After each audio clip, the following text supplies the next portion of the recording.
Today on the podcast, I have Marla Martenson, an award-winning author, spiritual life coach, matchmaker, energy healer, and intuitive reader. Marla teaches women how to step into their divine confidence, power, self-love, and magic. So welcome, Marla, to Spiritual AF. Thanks, Pixie. I'm so excited.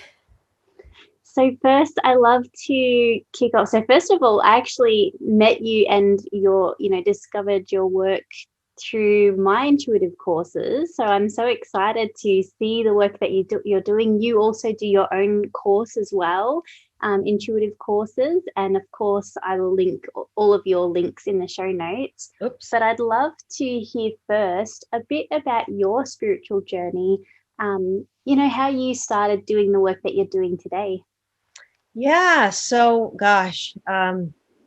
Well, I since I was in my late 20s, I was into metaphysics. So I started with Florence Scovel Shinn, The Game of Life and How to Play It. Those books from this metaphysician from back in the 20s. So that book was like from 1925, and I was reading these things and started, with Wayne Dyer and Deepak Chopra and The Course in Miracles and all of that.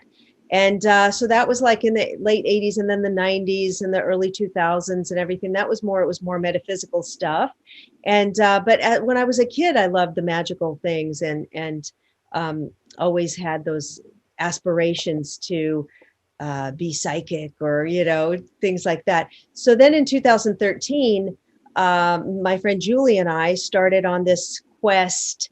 I wrote about this in The Buddha Made Me Do It, A Field Guide to Enlightenment. It's my first spiritual memoir. And that was chronicled a year when Julie and I decided to start taking classes in Los Angeles all around. We took like pendulums, candle magic, crystal healing. I got certified in Reiki, used the communication board. And then I started delving into tarot cards.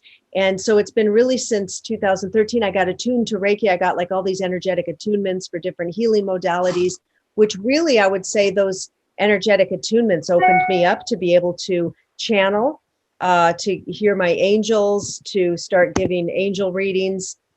And I've been diligently working on that. And then now the mediumship is coming. When I'm doing my readings, sometimes an animal or somebody's loved one will come in and I'll say, who's Gary or who's, and, oh, that's and that's really exciting. So it really has been opening up since late 2013 in that way. Yeah, amazing. It sounds like you've always been on this path, right? I've always been on the path and I didn't know exactly how to get on it. But then I started going to all these, Los Angeles is very woo-woo. So there's expos and there's classes and places to go and festivals. So I started to go at all of these things. And then you meet more people and then I'd start working with different healers. Then I started getting into plant medicine journeys, shamanic journeys, going deep into the other dimensions. I've done that about a dozen times and I'm still working. That really opens me up more. Start channeling ETs and, off-planet guides. And it's like, just doesn't end. It just keeps expanding. That's exactly right. It's incredible. Yeah. Oh, and now I'm working on the psychic hotlines as well as taking readings on my website. And I just love it. It's like so many people need some clarity or just need somebody to talk to. And it feels so great to be able to talk it through with them or give them a perspective that maybe they didn't see before. Yeah, definitely. I definitely believe this is the most soul-fulfilling work. So yeah. Another thing that you do is the spiritual life coaching. So I'd love to talk about your boundary coaching. So how did you learn the importance of healthy boundaries as a self-love practice? Well, so the way I came into coaching was I've been a matchmaker for 20 years. So I have my own business. I'm a professional matchmaker. The men are my paying clients and they're the high end men. It's more like the millionaire matchmaker. So the guys are professionals looking for a long-term relationship or marriage. And I worked in a high end place in Beverly Hills for many years. Then I went out on my own and that's why it's kind of very shallow kind of work where they're into is she young enough? Does she look good enough? Is her, cup size big enough or whatever? And I would be like, so and the men weren't very coachable because they wanted what they wanted. And so I delve into the spiritual side of my life more to balance it out. And so the women are in my database for free. So if there's any lovely ladies out there that want to be in the database, you can contact me. But and so many of the women, so I've been in this business 20 years, and I'll look at some of the women in the database and think, gosh, this amazing woman has been single for the last 20 years. She's still with me. I still know her. She's still looking for the guy. And there's a lot of them, or they'll get in a relationship and it didn't work out and then they come back. So I thought I would really love to help these women. I thought it would be a lot more satisfying, because women who would hire a coach would want to change, would want to work on themselves. And so I love Hay House, publishing. And so I'd listen to Hay House radio all the time. And there's this teacher on there called Nancy Levin. She's an author and master coach. And she has a book. She has many books, but one of them is Setting Boundaries Will Set You Free. And she decided to start Levin Life Coach Academy. And that was in late 2019. So I thought, oh my God, she's such an amazing coach. Everything she says is amazing. When people call in, how can I be like her? And then when I found out she was certifying coaches, I signed up and did a 1-year certification program for boundaries. And boundaries, I found out, is a lot of people think setting a boundary, it's setting it with somebody else. Like, I told them not to do this and they better not do it because I said that's my boundary. That's not what a boundary is. A boundary is what we set with ourselves. So let's say a woman keeps dating men who are abusive or not available or married or whatever. So it would be, you would set that boundary with yourself. I'm not going to date married men anymore, or I'm not going to date men who show signs of, verbal abuse or whatever it is, or unavailability. And that's what you set with yourself.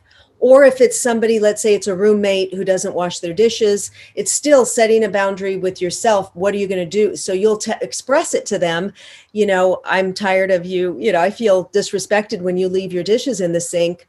Would you, would you start washing them? Let's say they said no. So then you're going to decide, well, what are you going to do about it? Because they're not going to hold your boundary. It's not their boundary. So they're not going to hold it. So then you decide, okay, well, since I feel disrespected that you keep piling up dishes in the sink, I'm going to buy paper plates, and you can use, you could use those, or, so you decide that there's what it's because instead of being a victim to people's behaviors or personalities, we decide what we will or will not tolerate, what we will or will not accept in our lives. And then we decide what choice we're going to make to rectify that, move out, not have a roommate, say we're going to use paper plates, whatever. There's a myriad of things. And then you hold it. So it can be with anything, with relationships, with business, with everything. And it's so important with ourselves. Maybe you have a boundary about, I'm not going to eat potato chips anymore, or I'm not going to eat after 8 o'clock at night, or I'm going to turn my phone off, at 6 or whatever. So these are things we work on too, just changing little habits. So those are boundaries we set with ourselves.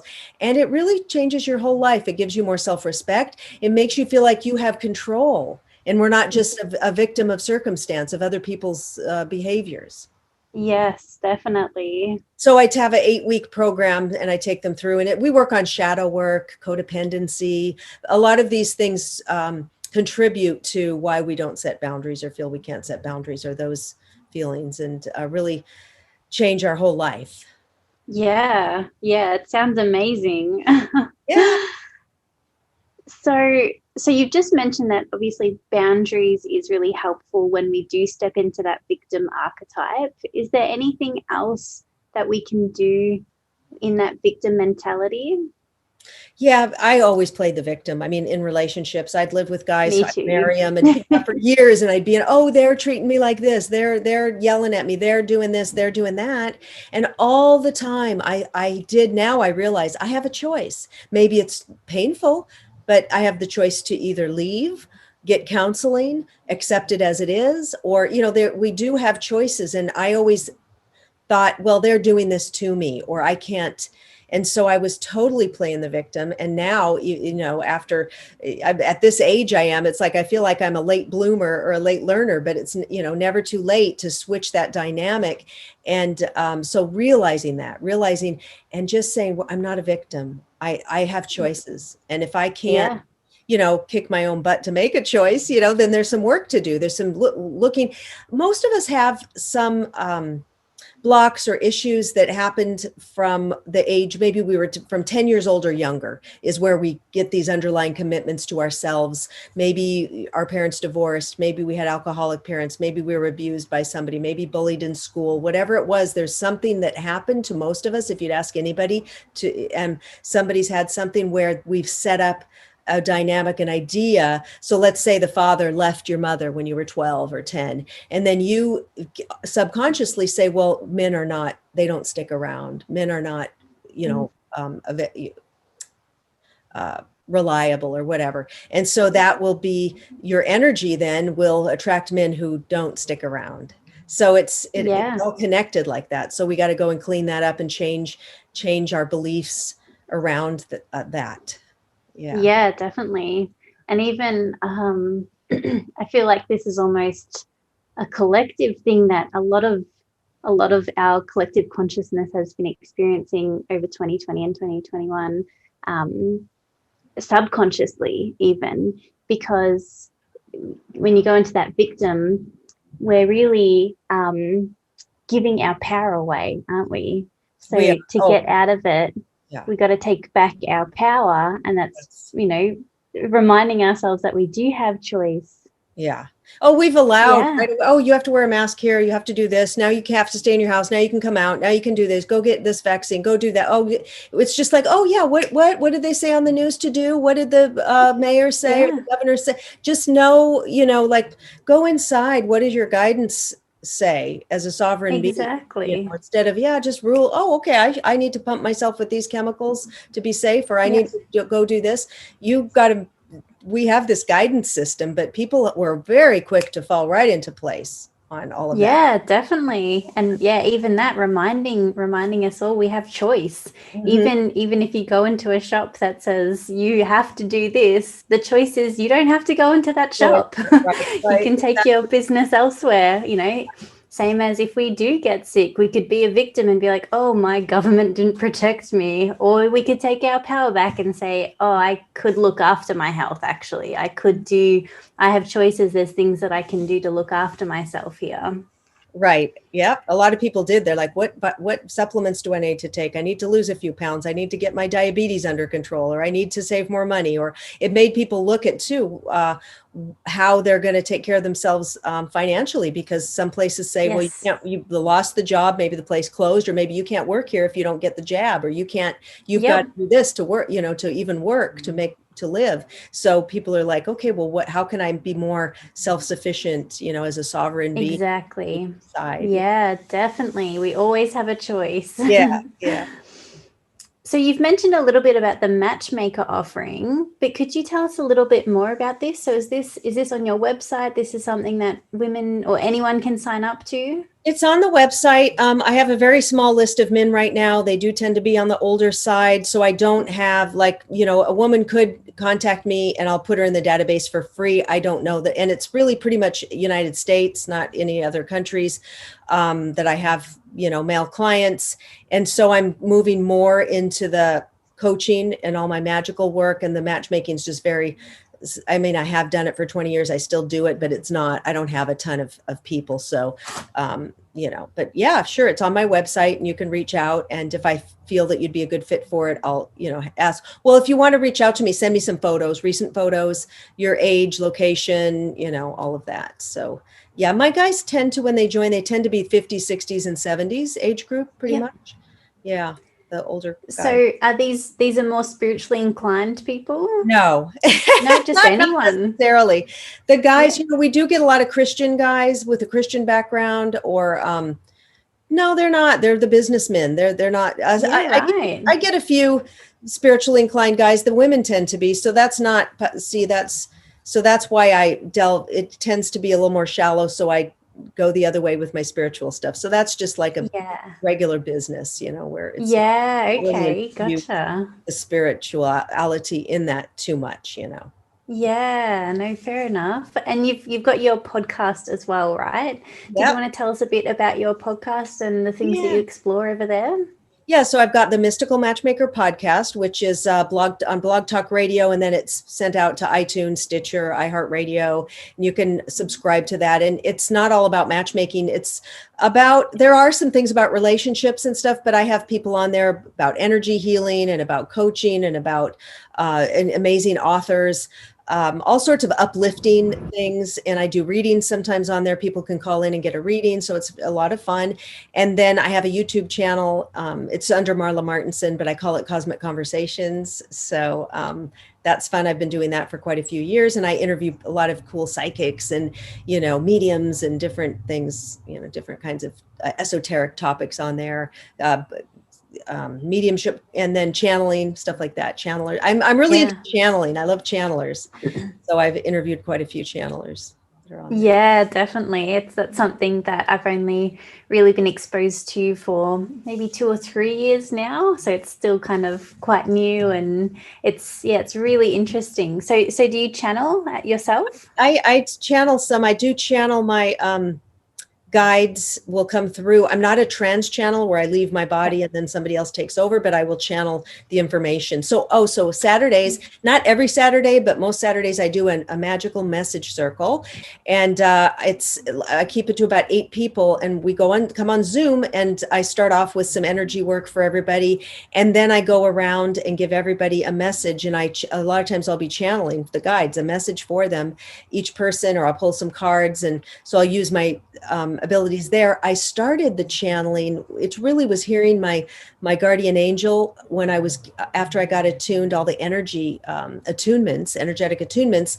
I was on the board, people call it a Ouija board, was communication. Yes. Board. So I'd use that board, and then it would be coming through. And then now when I use the board, I don't even look. It's just a focal point. It's kind of, and then I can go on and do automatic writing. So I'll go on the computer and start typing what I hear. And when I first started giving angel readings, the person maybe would say what they wanted to tune into, or maybe they'd say, just give me a general.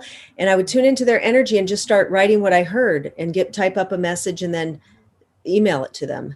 And and it was very great stuff coming through. And then now what I do is I will record it on my iPhone audio, and I email the audio for the people, and it's a little bit longer, and that's all on my website under angel readings. But I love doing that, and the information, then I get feedback. They always give me feedback. Oh yeah, that was accurate, that was spot on, or that was this and that. And so I've been able to, because I didn't know, you think, or am I just making this up? You know what I mean? So I was wondering, when they're given the feedback, yes, that's accurate. And then okay, well, it's coming through. Yeah, definitely. And I can also attest for you as well, like throughout the course, your readings are definitely very accurate. And which I do think sometimes it's hard to find. And that's why I am excited about, when I see you've got your own courses, intuitive courses, helping people connect to their intuition, because there is a lot of people that are wanting to do this professionally. And I think that's great. Like, I highly recommend it. But yeah, it's so sad when you hear of people that have a bad experience with a reader. Mm-hmm. So I think it's great to go for a reader that somebody's recommended, so I can definitely recommend Marla. And as I mentioned, your website and everything's going to be in the show notes, so it'll be very easy for anyone listening to connect with you if they'd like a reading, or they'd like to check out your coaching, which sounds incredible as well. Yeah, I've got. So maybe. I was going to say I have a new coaching program. It's 8 weeks, and it's called Reinvention Coaching, and that's to reinvent yourself, because so many people are reinventing themselves after the last couple of years. Yeah. Yeah, that sounds incredible. So yeah, definitely check out Marla's website. She's got some really great things going on there. Let's go back to relationships. So let's talk about red flags in relationships. So how can we recognize when we've got a red flag in a relationship rather than when we are self-sabotaging the relationship? Well, when we're in one, when we're already in there's some people will, they're not getting what they emotionally need. Maybe the person is, super critical, or argumentative. I mean, what I'm seeing a lot of people complaining about is narcissistic tendencies in people. I'm seeing a lot, and there's so many YouTube channels on it. I mean, and there's thousands of people commenting, and it seems to be almost like an epidemic, right? So it's something I'm seeing where people will, and it's not really, I don't like to diagnose somebody as like that's a narcissist, but there are these tendencies that they, you know, qualities that they have. There's a list, and you can look them up, and people will say, you know, I've been in this relationship for 20 years, 30 years, 40 years, or 5 years, and they're doing this, and this, and I'm in a group on Facebook for narcissists. Dealing with that, I've dealt with it myself. I've you know, come across it in my readings a lot, so I really like to learn about it and get the temperature of what's going on with women in relationships. And so many of them are the things that they're going through are horrendous, the treatment that they're accepting and taking. And then again, they'll write it out and say, this is happening. He's gaslighting me. He's doing this, you know, but they're not, it's just like victim mode. And it is hard. Sometimes maybe you have kids, or maybe you're not financially stable, or maybe it's just too emotionally draining. And it's hard to it's easy for somebody to say, oh, just leave, you know, all these red flags. Yeah. It's easier said than done many times. So, I just want to acknowledge that. But at the same time, when you're seeing these things, that's when we have to do that boundary work, that self-love work, self-respect work, and not live in fear that we'll never meet somebody else, or we'll be alone, or we can't handle it. We can't, you know, take care of ourselves. So those red flags, you can feel them. Actually, they're like, but you can feel it in your gut. If you just go in and say, is this right? Is this what's going on here? Is this what I would want for myself? And then sometimes I'll say to women, they'll call me on the hotlines and explain what's going on with some guy that's he cheated, but is he coming back? Or I can't let go, or he's doing this or that, or he's on drugs. Then I say, hey, take a deep breath. If you had a daughter, or maybe you do have a daughter, is this what you would advocate for her? Would you say, this is the kind of man I'd love you to be with? Would you want your daughter to be going through this or accepting this for herself? And they'd say, no, I wouldn't. And so, you know, shine that back on yourself. And do you want to be in this situation, or allow yourself? Because I see it a lot. So many women are struggling with this self-worth but once you start doing that and chipping away at those doubts and fears, and knowing that you can, hey, you know, no, this is not acceptable. This is how I will accept to be treated. And I love something that Nancy Levin says. It's something just like, I'm not available for criticism, or I'm not available for this. I'm not available for this treatment or this situation. Instead of saying, stop doing that, you know, it's just like, I'm not available for this. So if you to yell at me, or you continue to, then I'm going to remove myself. Or, you know, it can be very simple. And in Nancy's book, about setting boundaries will set you free, or what you learn with me in the coaching is actually we go through actual scripts of what you can say, you know, how to say it, how to, you know, all of it. So you practice, and it gives you, because a lot of times we want to set a boundary, we don't know what to say. That it was someone. Definitely. We want to say it tactfully, empowering, not, you know, being rude or yelling or sounding like a bitch, you know. We want it. 100%. Yeah. And even sometimes I feel like, you know, for me, if my boundaries are being crossed, it's almost confusing, because it's like, oh, this doesn't feel good, and I need to tell them that this doesn't feel good, but I actually don't know how to say it. And so that's really, really helpful. And also, you know, you mentioned that gut instinct, you know, so I feel like that's a big part of that, you know, moving out from here. I had a woman call me today, and she says, oh, what's going to happen with this guy? Do you think, how does he feel? I asked all my girlfriends and other advisors, and they're all telling me something, but my instinct says da da da da da. And I said, listen, I pulled some cards, and and just my, you know, experience in dating and stuff. And I said, your instinct is right on. You don't need to spend more money on advisors. You don't need to ask any more friends, because they're just coming, their perspective is their perspective, what they've been through, what they're intellectually, they don't have any emotional connection to this. They're just telling you, oh yeah. A lot of people would say, oh, what somebody did that the first time, I'd be out of there. Or I'd, you know, no, you know, because they can say that because they have no connection to it. They have no emotion attached. It's easy for Definitely. them to say. So instead of moving from the head down to the heart, and then it just comes up. Our answers come up. Now, whether we can implement them or not, that's another thing. But we get those answers, and we start journaling, and we start setting our own boundaries with ourselves, and then we get empowered to make those choices we need to make for ourselves.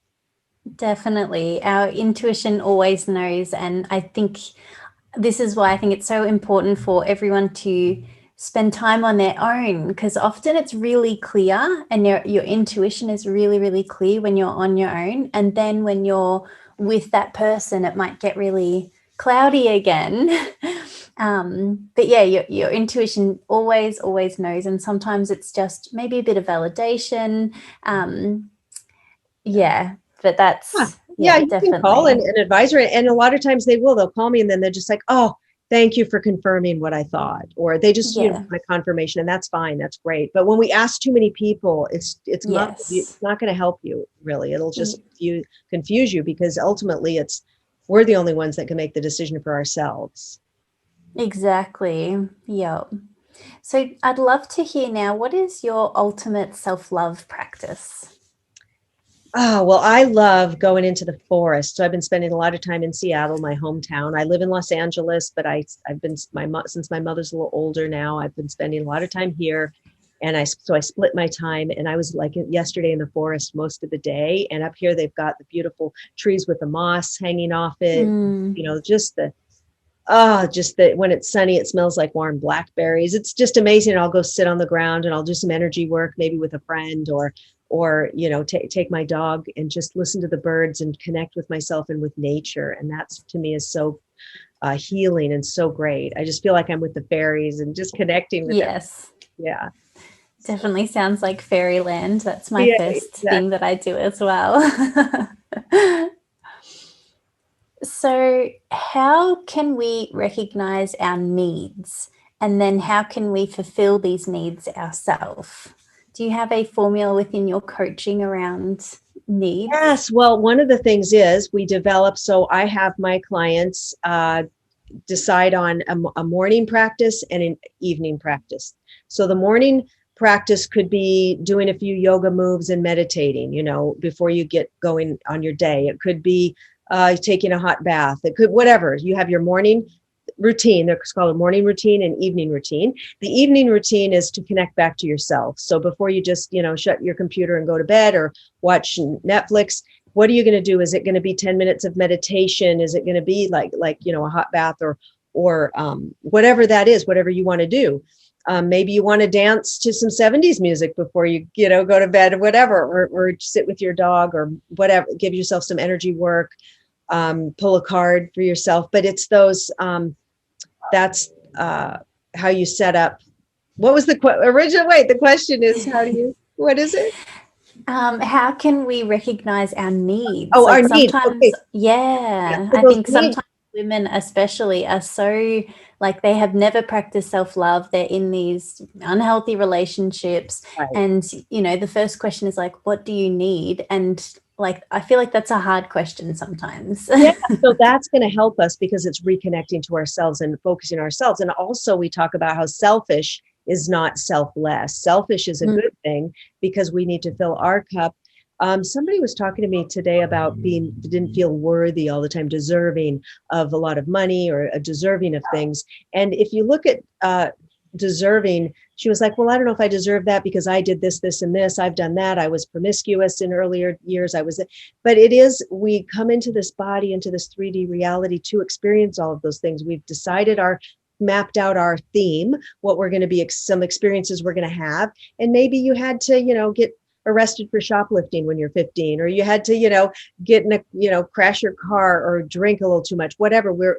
And then that's okay. It doesn't mean we're not deserving of anything. There's not that in that. If we think of it that way, it's like, okay, if I do this, I'll be worthy of that. That's like that Santa Claus kind of thing, or that when people religion, when it's like that, yeah, God is this man on a cloud and he's watching everything you do, and then you're going to go to hell if you don't do everything right, or follow these rules. So if you can scrap that, clear that off your plate, and just know that you are this beautiful spark of the divine that came down in to experience things, and it's okay, whatever is you do, and we learn and grow and adjust, and what it's not all about just sacrificing ourselves for someone else and being a martyr. Yeah. It's about experiencing everything we came to experience. And through that, you're going to spark other people, like with Pixie, with what you're doing, you're shining your light, you're teaching people how to do things, you're shining by example. And then, and then you inspire other people to rise to their level and learn it. Oh, wow, look what she's doing.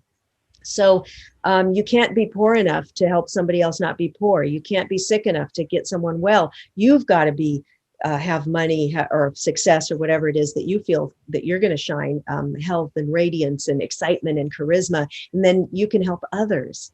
So that's how we help everything. Yeah, not by, oh, I don't deserve anything, but who's going to want to follow somebody like that or be around them even? Yeah. Yeah, definitely. So what is the difference between people pleasing and putting yourself last? And so that versus being kind to others and putting yourself first. So you're talking, a little bit about like the selfish, and I fully agree with you. I often say to people, you need to be selfish. And that women especially, like I think men are so naturally good at being selfish, and that sounds terrible, right? But I'm like, we all need to take a lesson from them and learn how to be selfish. So can you expand a little bit on that question? Pleasing instead of, like, let's say you're out. Well, I mean, I would just say, let's say you're a mother, and then people think, oh, you have to give everything for your kids, and you can't, I remember years ago, my aunt, she was never going to the gym or anything like that. She goes, well, I'll go to the gym when my kids are grown. I'm like, what do you talk? What do you know? You need to be healthy and strong. And so people pleasing and putting everybody else first. And then you're just like this wet rag. It's not, just like I was saying before, you need your vitality and your strength so that you can be an example and be there to step in to help when people do need help. But we also, that's some codependency when we are trying to manage someone else's experience, when we're trying to, I used to do that. I was so codependent. I was like, oh my God, they can't do this without me. I need to help them. They're not eating right, or they're not doing, I need to step in. But we have to take a deep breath and allow this other sovereign being, this other adult, or to handle their life, to make their decisions, to handle their feelings, instead of trying to manage it. Oh no, I don't want their feelings to be hurt, or they might feel this, that. Allow them. That's their journey. That's their feelings. Exactly. So, and we're actually, what is the word? Like, we're doing them an injustice by trying to protect them from this lesson that they might need to learn. Or another thing is, I had a friend who was like the definition of people pleasing, and what would often happen in her attempt of trying to please everybody, she would upset everybody, because you actually can't please everybody. No, you'll be running around like a chicken with your head cut off, trying to do. Yeah, exactly. Saying yes to everybody and letting other people down, and it goes back to the boundaries again as well, doesn't it? And then they don't respect you. It's like you're exactly. Really don't. It's like the people that really command respect are people who have their crap together, and they're living their life in with their head held high with this leader energy. Like, I'm taking care of my stuff, and I'll allow you to take care of you. And then if somebody needs your help or advice, that's fine. It's not like you're just this cold, callous person, like, handle your own stuff. Of course, you're going to help if needed. But we got to let everybody muddle through their own life, their own karma, whatever, their own agenda that they came through to experience. Definitely. Yeah, no, I've like, one thing that I always say to my kids is to be kind, but being kind does not mean doing everything that everyone wants you to do, like just, doing as you're told all the time. I think it's also an aspect of, you can be kind to others, but is it impacting yourself? you know, is doing this favor for somebody else going to impact your well-being, then it's not really being kind to yourself, really. And that's who we should be kind to first. Yeah, like if somebody always wants a ride to the airport, or they always want you to go pick up the kids at, you know, the carpool or whatever, and you're exhausted, and you always say yes, okay, it's okay, I'll do it, instead of saying, well, no, okay, you know, to really manage the energy in my body and honor myself, I'll do it once a week, but I'm not committing to, you know, or I'm not available to do it every day of the week. Or I'm not so available. afraid to say no. It's just like, you know what, thank you. Or maybe they'll ask you, this is like when I was in high school, I remember a guy would ask me to the dance, you know, a dance or something. And I would say, and I wasn't interested in the guy. I didn't want to go, but I was too afraid to hurt his feelings. And I'd say yes. And then I'd think, how can I get out of this now?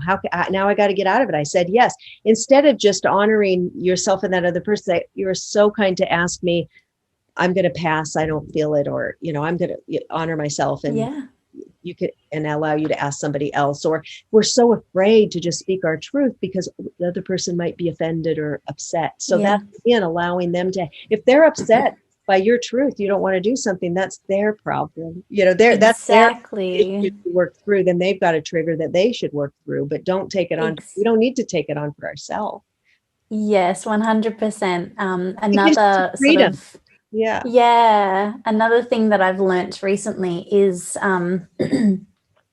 giving your sacred no. Like, it is sacred, and, you know, allowing people to receive your sacred no and do whatever they need to do, you know, in response to that. Like, that's powerful. So again, if we're just saying yes to people because we're scared to say no, we're doing them an injustice as well, of course, to ourselves. I've had people over the years, a couple of people ask me for money. One person even asked me for like $8,000 or something. I'll pay you back in a week or whatever for some business. And I said, no, you know, I'm not comfortable with that. I mean, I'm not a bank. I'm not going to risk that. So I'm just like, no, I don't do that. I'm not comfortable with that. I hope you find, you know, what you need. But, and just say it instead of like, oh my God, oh, how can I say no? And let me, or you can always, if there's something somebody asked you and you don't know the words or something, you can say, I'm going to sleep on that and I'll get back to you about it tomorrow. You don't have to, we don't have to give answers. I mean, we always think we have to give an answer like the second later for anything. And we don't. If someone asks you on a date or anything, you can say, thank you for asking me. I'm going to think about this. I'll get back to you tonight or tomorrow. Or take that pause. I don't know if it's Dr. Wayne Dyer or there's somebody that often talks about taking that pause and going back to that people pleasing thing. That's a real that's a fawning response. I don't know if you're familiar with the whole fight, flight, freeze, and fawn. So it's a trauma response. So like that's another thing. If you're really struggling with your boundaries, anyone listening, if you're doing that people-pleasing behavior, this may be a trauma response even, because I know that for me personally, I can slip into that fawning response. And I found myself in the recent months, being asked something by someone who triggers me, and I'll go into that victim and be like, oh, I don't have a choice. I have to do this thing that I'm not comfortable in doing. And then, I'll leave the conversation and then take that pause and be like, okay, no, I'm going to gather that strength. I'm going to call them back and I'm going to say, no, I'm not comfortable with that. I feel bad. I feel like I should do this thing for you, but no, I don't want to. And I need to be firm in that. So, and then working through that part about feeling bad, you don't even, that's a little extra there you can work on, and to say, I feel bad, but it's even kind of weak, right? So getting to the point where we can say, I'm honoring myself and my feelings. That my intuition tells me that I'm going to pass on this, and that's it. Definitely. No is a complete sentence.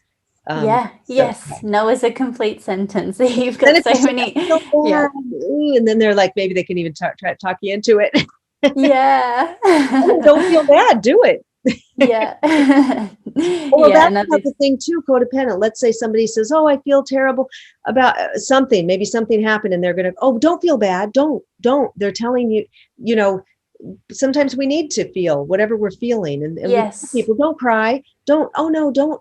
oh, I feel this. No, no, no, don't feel that way. That's something humans tend to do too. No, no, they're telling us, we're telling each Yeah. other how to feel. Everybody's different.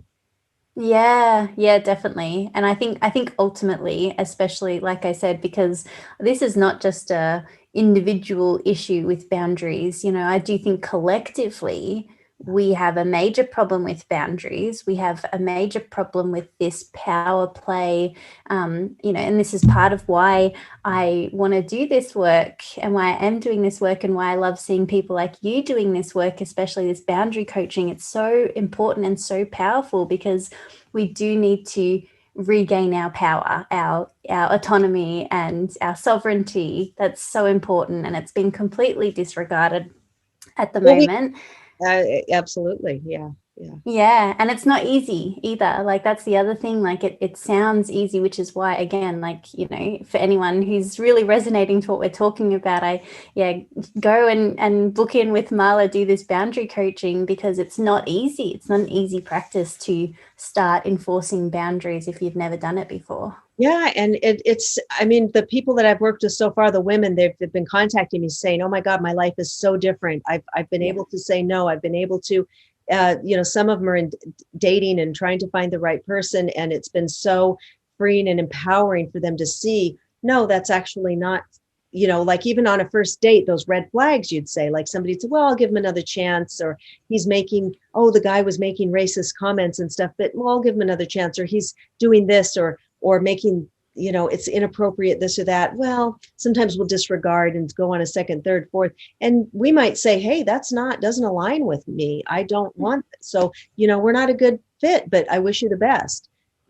It's very easy, it just starts to become more natural to say, I think I'll say no on this. And, and then we're just available for that right energy to come through for us. Yes. Which is beautiful. Yes. And it's just practice. And I practice with them. I go through and practice their scripts. We call it scripts, what they're going to say. Okay, if you were in this situation, or if there's something they really want to bring and work on, we'll work on it. How am I going to say this or react? What kind of boundaries? And it's fun. It starts getting a lot of fun. I love making those scripts because I didn't know what to say, and I would say the wrong things and feel terrible. And sometimes I'd say something, and years ago, and I'd lay in bed all night kicking myself like, oh, you idiot, you how'd you say it that way?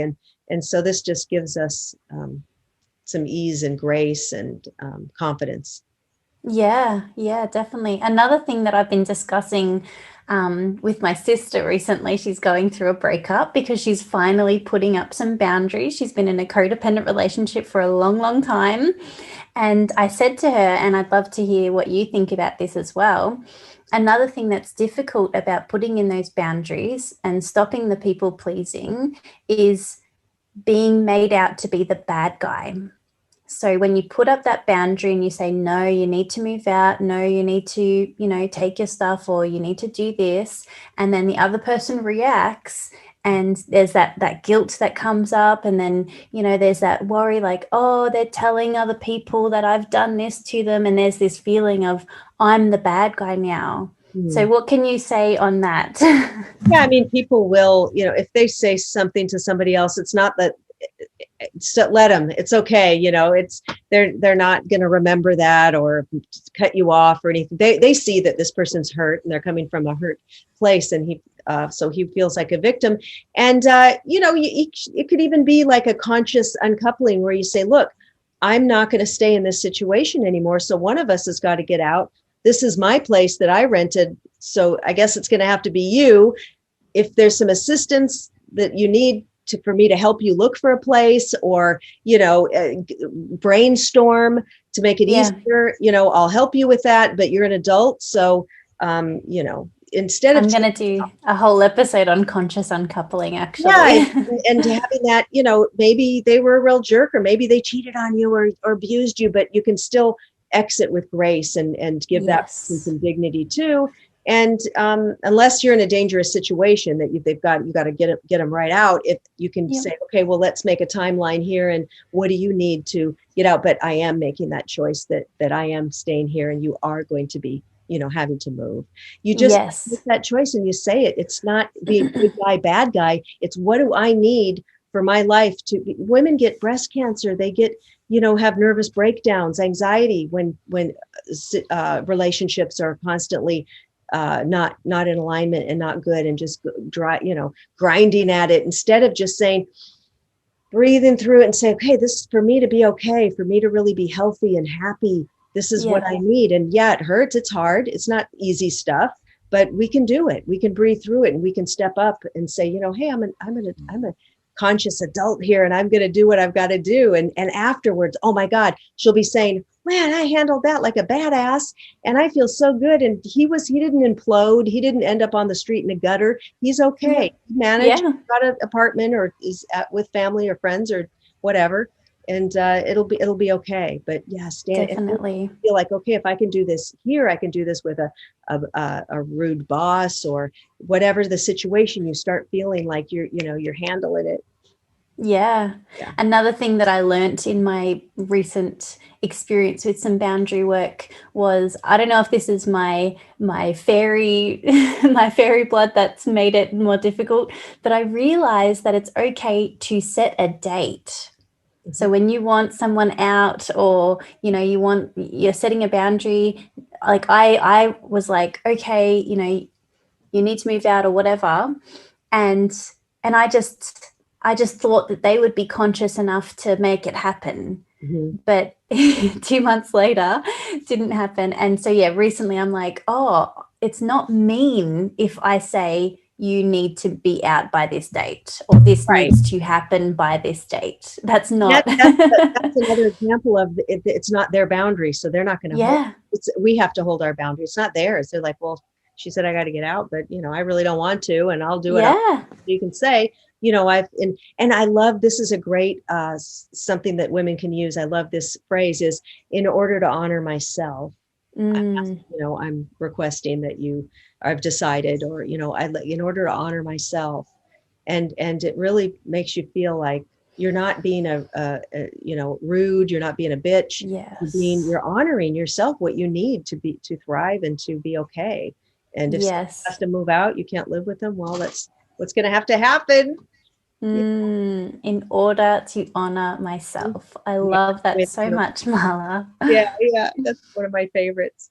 So I'd love to hear now, what is your non-negotiable spiritual practice? So maybe something that you do every day, or something that you'll always go back to when you're not feeling great. Yeah, I like to tune in with I take my crystals and I'll tune in with them.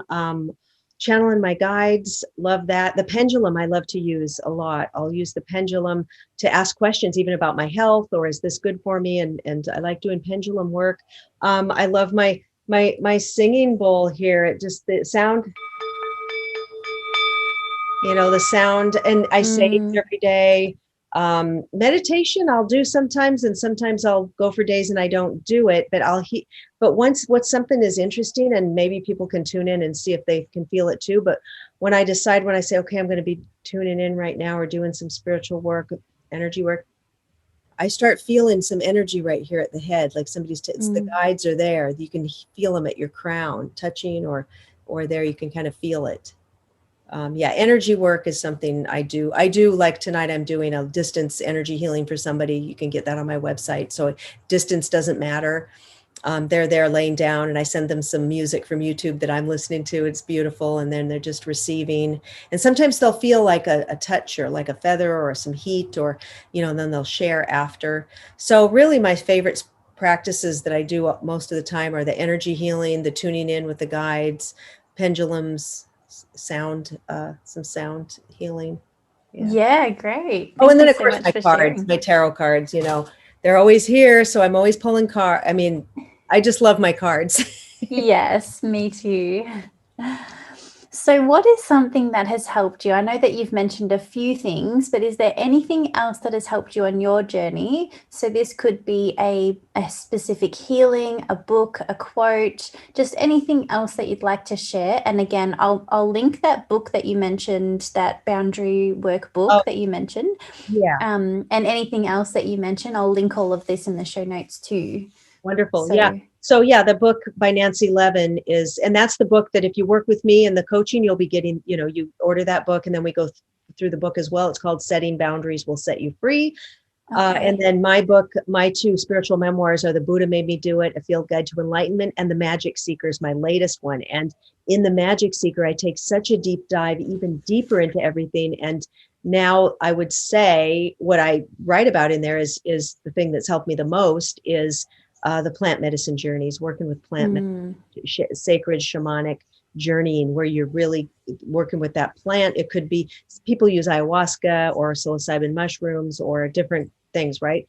And then it really literally takes you into another dimension. You start channeling and clearing out past lives, resetting your nervous system. It's not for everyone, but for me, it's been life changing, and I just it's the most magical thing I've ever done. And I've got fairy too. I've got a lot of fairy, and I channel fairy. I channel fairy through when I'm in doing the journeys too. I've started. The fairies came through. It was so cool. Each the Pleiadians and the fairy came through. Yeah, amazing. Yeah, no, I can definitely feel your fairy energy for sure. Yeah, you have to look at fairy if we can see. You know, yeah. Yes.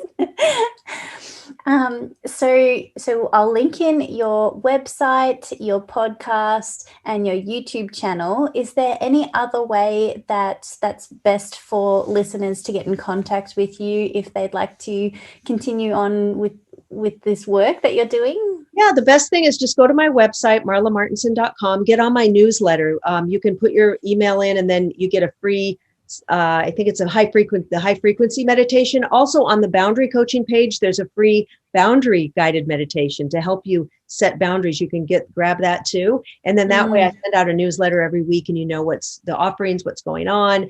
And that's probably the best way. Just get on my newsletter. I don't send a ton out or spam or anything. It's just some fun, like every week, something fun, to little thing. And then join one of my circles. It's $10. My magical message circle is only $10 on the Saturday nights, and you can sign up on my website, and it's great. It's like for an hour, and just a great way to spend an hour together, connecting, getting messages, energy healing, taking you through a visualization, and it's just my way to connect and give back and support everybody, because we've all had a hard time this past year and a half, couple of years. But everybody's had something. It's really like unearthed a lot in us, and we've all learned something through this, grown, stretched. Definitely. Even if there was great loss, we can always mine for the lesson, right? We can always find the lesson, the growth in it. Yes, 100%. Well, this has been incredible, Marla. It's really interesting also how these interviews and, particular topics that I explore on this podcast are so accurate to my life right now. It's really, so I 100% have gotten so much from this interview. I think your coaching sounds amazing. All of your offerings sound incredible. And thanks again for taking this time to chat with me. Thank you, Pixie. Bye, everyone. Much love.